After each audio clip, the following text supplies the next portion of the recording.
Twifuza kugendana nawe mukiza Yesu wabambwe ku gacu, igihe turi kumwe mwami nta mubisha waduhangara.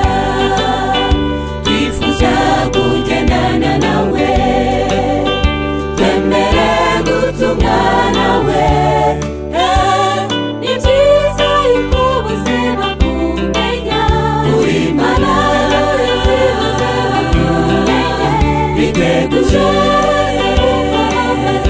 hose ukawera abidufashemo turangiza umurimo dushinzwe mw'isi. Tuzishima tugeze kwa Data n'iminyago myinshi dukuye mw'isi.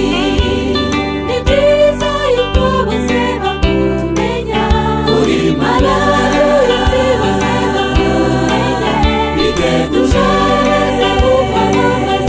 hose ukawera abidufashemo turangiza umurimo dushinzwe mw'isi. Tuzishima tugeze kwa Data n'iminyago myinshi dukuye mw'isi.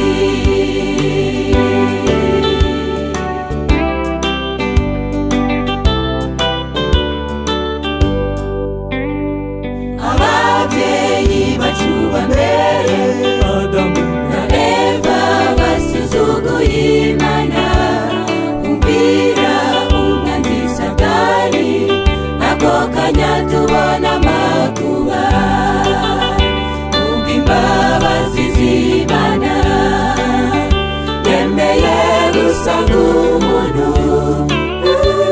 Ni byiza yuko ubuzima kumenya uri Imana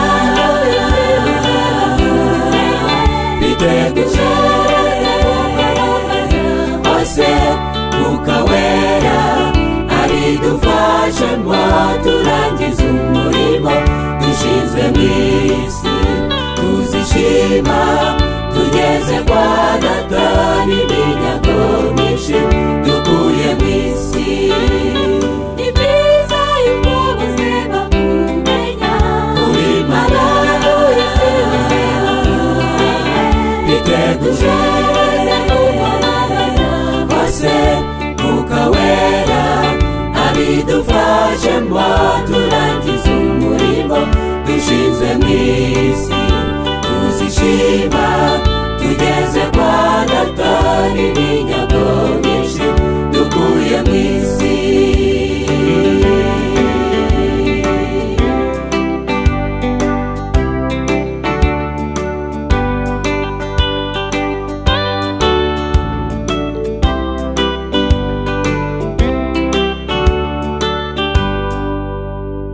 Urukundo Imana idukunda ruruta ibyaha dukorera mw'isi. Yatanze umwana wayo Yesu waducungura dukiza ibyaha. Twese kubwo kwizera dukizwa n'amaraso ye. Ni byiza yuko ubuzima kumenya uri Imana biteguje hose ukawera abidufashemo turangiza umurimo dushinzwe mw'isi. Tuzishima tugeze kwa Data n'iminyago myinshi dukuye mw'isi. Ni byiza yuko ubuzima kumenya uri Imana biteguje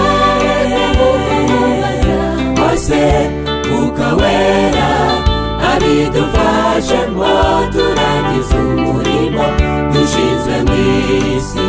Tuzishima tugeze kwa Data n'iminyago